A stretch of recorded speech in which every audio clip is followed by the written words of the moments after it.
कुछ यूं ही नहीं कहा जाता कि अजब मध्य प्रदेश की गजब कहानी है। क्या आप भरोसा कर सकते हैं कि एक छोटे से लोडर वाहन में 5 या 10 नहीं बल्कि पूरे 39 लोग सवार हैं। जी हाँ, हम बात कर रहे हैं निवाड़ी जिले के पृथ्वीपुर की, जहां पर एक छोटी सी सवारी नहीं बल्कि लोडर वाहन की क्षमता से अधिक 39 सवारियां सवार होकर ओरछा से पृथ्वीपुर की ओर जा रही थीं।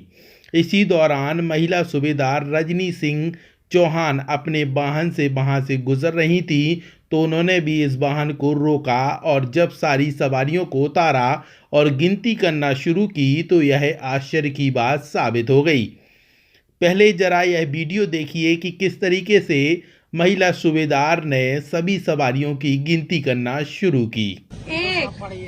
2 3 4 5 6 7 8 नीचे बैठो 9 10 11 12 13 हटो 14 15 गिने हुए हट जाना 16 17 18 ये 19 20 25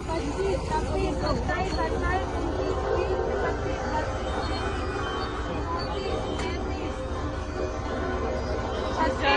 में किस तरीके से महिला सूबेदार भी लगातार गिनती चली जा रही थी और गिनती खत्म होने का नाम ही नहीं ले रही थी।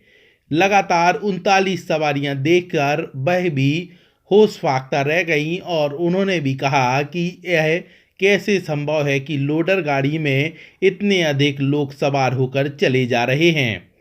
और इस तरीके की अगर गाड़ी में सवार लोग जा रहे हैं तो कहीं ना कहीं हादसे को न्योता दे सकते हैं। उधर वाहन चालक को कड़ी हिदायत देते हुए वाहन को रवाना किया और साथ ही यह कहा गया कि आगामी दिनों में इस तरीके की गलती नहीं होनी चाहिए। चेतावनी देकर वाहन चालक को वहां से सूबेदार रजनी सिंह ने रवाना कर दिया।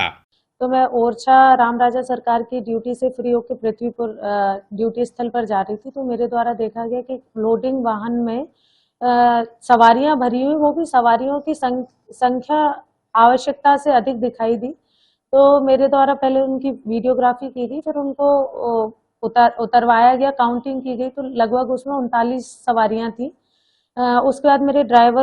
द्वारा ड्राइवर को और जो भी वहां पर महिलाएं और बच्चे पुरुष थे, आमजन थे, उनको समझाइश दी गई और बताया गया कि आप इस प्रकार से ओवरलोड गाड़ी में ओवरलोड होके चल रहे हैं। कुछ बच्चे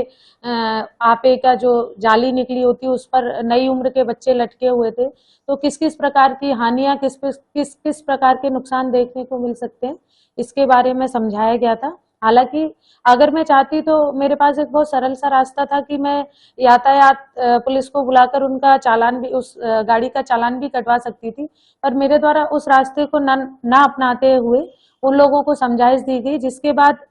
उस आपे के ड्राइवर ने और उसमें जितनी भी सवारियां थी उन्होंने मुझे भरोसा दिलाया कि मैडम, ना तो हम आज इस गाड़ी से ओवरलोड होके जाएंगे और ना ही भविष्य में हम इस प्रकार का कोई भी कृत्य करेंगे जिससे हम या हमारे परिवारजन किसी समस्या में आए। साथ ही ऐसा करने का मेरा उद्देश्य ये था कि पुलिस की गाड़ी को देखकर जब मैं गाड़ी रोकने का प्रयास कर रही थी, तो उनको लगा कि शायद अब हमारा चालान कट जाएगा, तो आपे वाले ने गाड़ी को तेज भगाना चालू कर दिया। पर फिर जब मैंने गाड़ी रोक के उनको समझाया तो उनको बताया कि मैं केवल चालान काटने के लिए आपको नहीं रोक रही थी, आपको समझाने के लिए रोक रही थी। तो इससे पुलिस में और जनता के बीच में एक विश्वास का भाव पैदा हो, ऐसा मेरा प्रयास था। तो सुना आपने, रजनी सिंह सूबेदार का कहना है कि इस तरीके से ओवरलोड वाहन जो मिला हुआ है, इसमें वाहन चालक को हिदायत दी गई है और उसे यह कहा गया है कि अब आइंदा से इस तरीके के वाहन में इतनी अधिक सवारी लेकर ना चलें, क्योंकि कभी भी कोई भी बड़ा हादसा घटित हो सकता है। वरदान एक्सप्रेस के लिए निवाड़ी से ब्यूरो रिपोर्ट।